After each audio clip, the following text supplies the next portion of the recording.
Well, spring training is about to begin. Major League Baseball Players Association Executive Director Tony Clark is expected to resign as the players' chief negotiator. This just a mere 10 months before their collective bargaining agreement expires with owners. So, Eric, tell us how big of a deal this is that Tony Clark is leaving.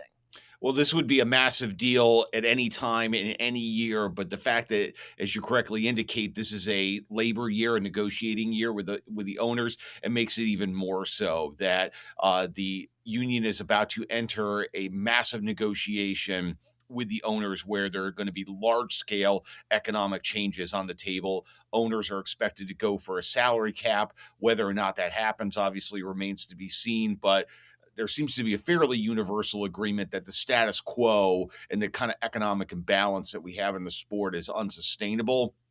So we were already looking at big changes, but now to have a major leadership change with the executive director of the union stepping out right as negotiations are about to heat up, very, very big deal.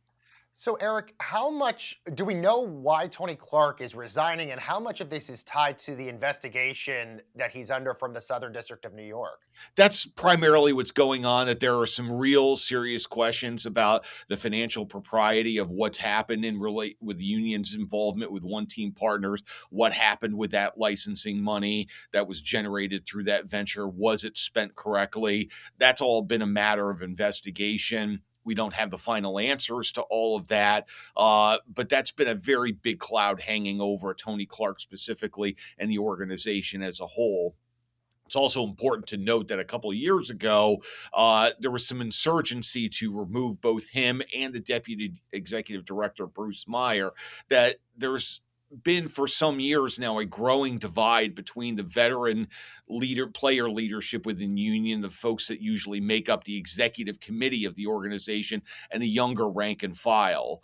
Even the last labor deal in 2022, the executive leadership recommended going against the ownership's final offer. The rank and file approved it, and that's actually how the deal got done, is not the leadership, but the rank and file. And so there's been a growing divide as it is. And so these things all sort of combine to ultimately lead to where we now are. You mentioned Deputy Meyer potentially taking over here.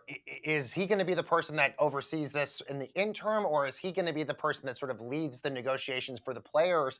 And is there a concern then for the players that they don't have somebody maybe that they're really reliant on heading into these big negotiations against the owners? So Bruce Meyer is a labor lawyer by trade. He has been involved with the MLB Players Association for almost a decade now. He was front and center in this last round of negotiations in 2021 and in early 2022. He would be an obvious choice to at least take over in an interim capacity. Some of those larger issues that I referenced before, they're still out there. But in terms of a sort of continuity move to lead through this next round of negotiations and then sort of have a larger search process, that could very well be what happens. Just in a matter of hours, we're probably expecting some more information about all of this. But that probably would be the immediate continuity move, again, while the union takes a longer look at, what they really want going forward. And where do you think that the labor talks stand at this particular moment? And do you think we're actually headed for a strike, just given the fact that it seems like owners seem pretty intent on implementing a salary cap, but then you've had players like Manny Machado come out over the last week or so almost applauding what teams like the Dodgers have been able to do?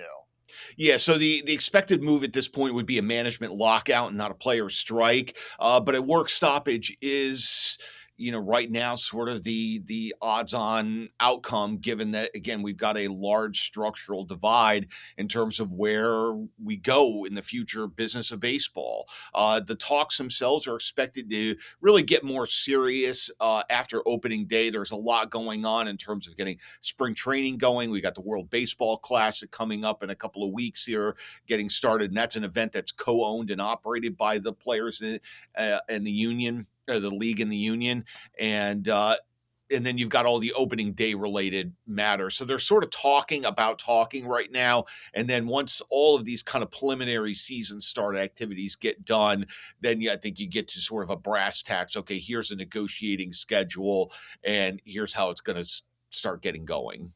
Do you think we get a salary cap or at least a floor? Do you think that happens? So I think maybe, but it's just a matter of do you do sort of the what I call the grand bargain, or do you try to break the union? And every other one of these major leagues here in North America that have a salary cap, they've basically been achieved either through sort of breaking the union and having a long work stoppage, like in the case of the NHL, or making the grand bargain, like what the NFL did back in the early '90s, where essentially there was a swap of a salary cap in exchange for unrestricted free agency for players. And that's how that got done there. I'd be very interested, even though the union has had a philosophical and practical resistance to salary caps for its entire 6-decade existence. I'd be very interested to see, particularly with now a leadership shift of some sort, whether there is any appetite for a grand bargain where there would be a cap and a floor of some sort, but in exchange, you could do some pretty different things like earlier triggers for free agency and arbitration, different things of that sort that give the players something in return. Heretofore, there has not been a receptiveness to that. But again, we're in a kind of a new era where, like I said, the status quo appears to be unsustainable, at least even though baseball is at a high in popularity and things are going well. There's universal acknowledgement that sort of continuing on as we currently are really not in the best interest of the sport. Eric, anything else you're sort of watching as spring training is literally starting this week? Anything else that you're watching with all of this? Well, again, really excited about getting the World Baseball Classic started. That's good. We're just a couple of weeks away from that getting going. And then, as is always, player health. It was a very long postseason, particularly for the Blue Jays and the Dodgers. Went the full 7 games, and now you've got an earlier spring training start because of the World Baseball Classic. Do their players and players on all the other teams, do they stay healthy? Again, there is momentum going into this new season, but you don't want to have a situation where you have a bunch of stars that have tweaked this and strained that and are starting the season on the DL. So so far so good. I mean, we've had a couple of hamate bone injuries, Francisco Lindor being at the top of the list, but particularly in these earlier days of spring training, I'm kind of keeping a close eye as to how those workouts are going and who's staying healthy. Yeah, no shortage of storylines as we start spring training. Eric Fisher, thank you so very much. Very good. And stay with Front Office Sports for more on the business and culture of sports.